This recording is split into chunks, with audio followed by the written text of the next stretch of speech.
Hello, everyone. Hello. Welcome everyone who is live. Please like or heart if anything I say today is helpful to you or interesting. Love to get your feedback. Drop your questions in the chat. And if you're here for the replay, thank you for coming as well. I will always go through the comments later and check in on you. So today I'm talking about Valentine's Day and why it sucks so much for so many people. Like, you'd think as a love and marriage coach, I'd be like, yay, Valentine's Day, like hearts everywhere. And actually, I'm not a huge fan. And the reason I'm not a huge fan is because in my world, where I'm constantly dealing with women who are not happy with their marriages, not getting what they want, this day is carnage. Like, the marriage boards are just full of people saying, like, all the different ways their husband screwed up, all the different ways they feel totally unappreciated, totally unloved, totally neglected. And it makes them feel like garbage that this is the one day of the year where they feel like they're going to get that attention, they're going to get that token of appreciation, and they don't get it. So let's talk about why that is and what you can do about it. Now, if you have a wonderful marriage, everything's great, you both have the same feelings about Valentine's Day, then like, go for it. I have no problem with that. It's just that the imposition of these expectations are really doing some damage in people's marriages. So the main problem is that our expectations are way up here, right? And the reality is way down here. So we're thinking, this is Valentine's Day, like, I've been neglected all year, I don't get the appreciation, I don't get the attention, the man's always on the couch, he's playing video games, he's watching TV, I'm busting my ass for this relationship. At least on Valentine's Day, I should get something. Like, at the very minimum, he could get me a card or he could get me some flowers. How hard is that? And we think, and this anticipation of this holiday builds as we get closer to it. And we're hoping, and we're also despairing that it will happen. So there's this fear and this desire at the same time that he'll come through. And in a way, we feel like he's obligated to come through. Like, the very least he could do is step up today, right? Like, come on, at the very least. And that's part of the problem. That sense of obligation is a real turnoff and really puts a gear in the works. The same thing can happen for birthdays and anniversaries, but Valentine's Day is worse because everybody else is experiencing it at the same time. So you're comparing yourself on top of that. And your expectations are so high because of movies. I mean, we have to understand that rom-coms are made for women to fulfill our fantasies, right? Like, they're pretty much porn for women. We just love it. We eat it up. It makes us feel so good. And then we're like, oh, reality, right? Like, it's not the same. Advertising, I mean, it's big business. You can try to get men to buy diamonds on Valentine's Day. And social media, right? Other people post pictures of what they get on Valentine's Day. And if their husband gives them stuff, there's always this nice photo, and it adds to the sense of like, why me, right? This is not fair. And it might even be down to the fact that these things happened once during the courtship. But now that you're hunkered down and things have gotten a bit stale and a bit roommatey, nothing happens. And you're like, this is pretty cold, and like, do I really have to live like this? And you're probably seeing other people who've been married for 10, 20 years, and they're still getting stuff. They're still getting tokens. So you know it's not just because you've been in a relationship for a little while. So I'm not saying your expectations are wrong. I think there's a deep desire there that to be truly connected and get the love and appreciation you want. But it all gets focused into this one day and this one performance. And that's what I think is a little bit out of whack. So what happens when Valentine's comes around and you don't get what you want is you go through the nosedive. You know, maybe you ignored it and hoped he'd just remember, or maybe you gave him all these clues and he didn't pick them up, or maybe you told him exactly what to do and he didn't do it. And you go through this nosedive of like, fuck, this is my life, and like, is he ever going to show up for me, and why is this so hard? And that lack of hope and the despair turns to resentment. And if this has been happening for any length of time, it calcifies into bitterness. And then you just feel awful and you don't trust that it's ever going to be better. And I know this sounds pretty dark, but it is dark because this is how a lot of women are living. And I think we need to talk about it out loud and not pretend that it's some secret shame. This is very, very common. And if you're in this position, you're not alone. the single women here who are my friends and who follow me, the same thing can happen to you, because when you're not getting what you need on Valentine's Day, it can bring up all the men who let you down, all the relationships you poured into and didn't pay you back. And then how do we handle these feelings? We usually go to our friends, we vent, we say what happened, and our friends are like, yeah, like, that's ridiculous. How hard is it to get you something? That guy's such an asshole. Like, he doesn't know how lucky he is to have you. And maybe they're right, you know, maybe he is lucky to have you. I'm sure he is. And maybe he isn't appreciating you, but it doesn't do you any good because you love that asshole. And you're like, yeah, maybe he's being an asshole, but I want it to work, right? And maybe he's the father of your kids, and you're not just going to be like, oh, I'm done with you, right? So why is there such a disconnect? Why is the behavior that we're getting way down here when we think it should be way up here? So one of the reasons is that Valentine's Day is the #1 most hated holiday of men. And this comes from the research of Alison Armstrong, who's done anecdotal research on men for decades. And they just loathe it. And I'm not saying that all men loathe Valentine's Day. Of the holidays that men are pulled on, Valentine's Day is the most hated. And it's because the expectations are sky high, and they feel like, first of all, they have to show up and get it perfectly right, and then the next year they have to outdo themselves. So what are they supposed to do? It's like a task. They feel like it's a setup, and I think it really is. So maybe they've gotten shit in the past because they missed it, or they did something wrong, or maybe their gifts were rejected and because they didn't hit the mark, they didn't hit the nail on the head. And this is where I got to call us out, because we'll say, no, no, no, I never do that. It's the thought that counts. Like, just, I would like anything. But I know personally many women who have said, that's too expensive. I can't believe you spent money on that. Like stay-at-home moms who get, you know, designer purses. Or that's too cheap. You bought the flowers that were on sale and they died a day later.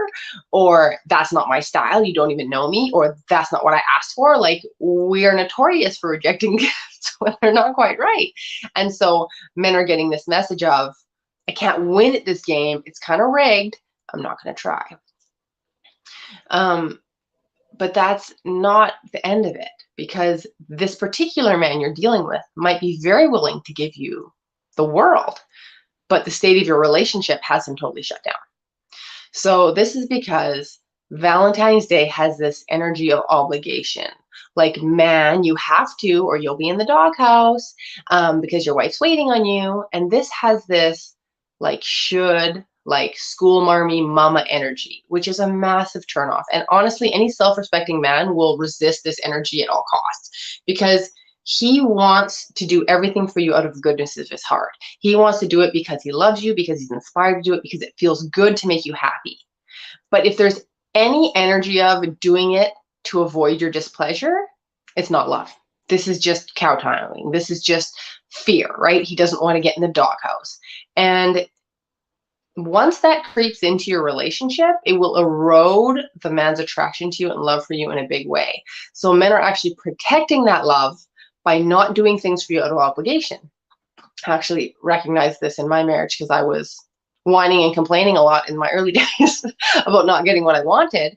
And I remember my husband saying something to the effect of like, you know, if you bother me about it, like I can't do it, like then it feels like work. And I was like, that's interesting, because we women do a lot of things in our relationships we don't want to do and that we consider work. But maybe we should take a cue from the men and not do anything we don't want to do when we don't want to do it, because it also erodes our attraction. We get resentful, we get irritated because we're overgiving. And it makes me understand that it's like when, you know, when you want to go do something nice for someone, or you want to do them a favor, and then they say, oh, you better do this for me. And then you don't want to do it anymore because you're like, well, I was going to do that. But now that you gave me attitude about it, you actually sucked all the joy out of it for me. And that's what can happen when we are trying to goad our husbands into doing stuff for us. So it may seem like he's just being stubborn, but it actually kind of makes sense in the end. So another part of this is that if your marriage is strained and you've been very vocal about your dissatisfaction, don't expect him to suddenly make up for it on Valentine's Day. And that's because he is not motivated ever by your displeasure and your complaints. So you can scream and cry all day about your unhappiness, and it will never get you what you want. And I know this is so hard to accept because it seems so obvious. I'm not happy. Please do this. If you say that to your girlfriend, as someone who loves you, we're going to like get it right away and we're never going to forget. But what has been shown over and over again is that when you come with a complaint and a dissatisfaction to your partner, he feels shame. He feels like you don't like him. He feels it as a criticism, and he just shuts down. And then you're left going, why am I the bad guy now? I'm just trying to tell you how I feel. So what can you do instead? What he is motivated by and what matters a lot to him is your pleasure and appreciation. So when you are vocal and demonstrative about what brings you joy and pleasure and satisfaction, then he will be inspired to do more of that. When you appreciate the ways he's already showing up for you, he's going to have energy to put in more effort, and he'll literally do more and more and more for you over the years. Instead of what we conventionally see is him doing a lot at the beginning of a relationship and then just like precipitous decline of effort and affection, right? But that's a lot, right? That's not going to save you on Valentine's Day today. But what I do want to tell you is that if you want to feel good and appreciated and loved in 1 year, next Valentine's Day, now's the time to start. Now's the time to repair the foundation of your relationship. Now's the time to learn the skills and communication and the behaviors that get you the love, appreciation, respect, and support that you want year round. Because the thing that always comes up for me for Valentine's and really any other, Hallmark holiday or even anniversaries is that when your marriage is in a bad place, these moments take on so much weight. It's like, it was a shitty year and then he did nothing on Valentine's Day and he forgot our anniversary. And what am I even doing? This is awful. But it's because what you really want is a great relationship. You don't want one Valentine's, one anniversary, and one birthday where he steps up. That wouldn't even work. Like, it wouldn't even satisfy you, even though it's better than nothing. What you want is a marriage that feels year round. You want security, warmth, connection, friendship, passion, where it's like, right, the relationship's awesome. Like, we forgot about our anniversary. Who cares? Like, it's a great day. Let's celebrate it. But if we don't, it's not a devastation, right? So much does not need to hang on these few days. So you don't really want tokens. You don't really want just flowers. You want to be in love and you want to feel loved. And that is something you can absolutely have without even talking to him about it, without even asking him for it directly, because that's what I do with my clients all the time. And the best part is that, so I have a 10-week program, and inside of 10 weeks, they turn this around. They go from feeling resentful, angry, disconnected, lost, despairing, to going, wow, I got this. This is fun. There's affection here. I know how this works. Like, it's like I give you the keys to win at this marriage. I had a client who was angry for 10 years. She couldn't even sleep. She was like on drugs to relax. And it only took a few weeks and she was not angry anymore. And then once she started appreciating her husband and showing up for him, he was just elated. He was so happy because she was carrying around so much anger and resentment that he couldn't do anything right. He really couldn't. It didn't matter what he did. He couldn't do anything right. And, I got another message today from one of my clients whose partner, typical masculine guy who's not really interested in tokens of affection. And so they have a little chat about how, Valentine's wasn't that important to them. And, they're pretty practical people and that's okay. Just, simple people like I am. I feel like the biggest common thread between me and all my clients is we want love over everything else. So the material things are secondary. The tokens are secondary. How it looks to other people is secondary. We want to actually feel it deep in our hearts, and nobody can take that from us. And so she was having this conversation with her husband because things are great with them, so no problems. But she still wanted something, which is great. And she said, what I do want is at least a card on Valentine's. And so he got her 2 cards. And he'd never done that before. But it's like he heard her, because he felt appreciated, the relationship was great, and no problem asking her what she asked for. So even though I'm suggesting you let go of those things now, I'm not saying you let go of all your desires, all your dreams, all your even your little wants, your little whims. Those things are great. But when your relationship is healthy, everything is flowing towards you. Your husband is just looking to make you happy. You're good at expressing requests that are not actually demands, and you're great at receiving. And so it becomes really simple, and there's just not a lot of drama. It's not stressful. And the best part for me when I learned this thing is there's no emotional hangovers. There's no disappointments or fights where you feel like garbage for 3 days, where you just feel like crushed in spirit because things are so bad. You don't have to have those anymore. You don't have to have throwdown fights where everybody feels like hot mess forever. It really can be simple.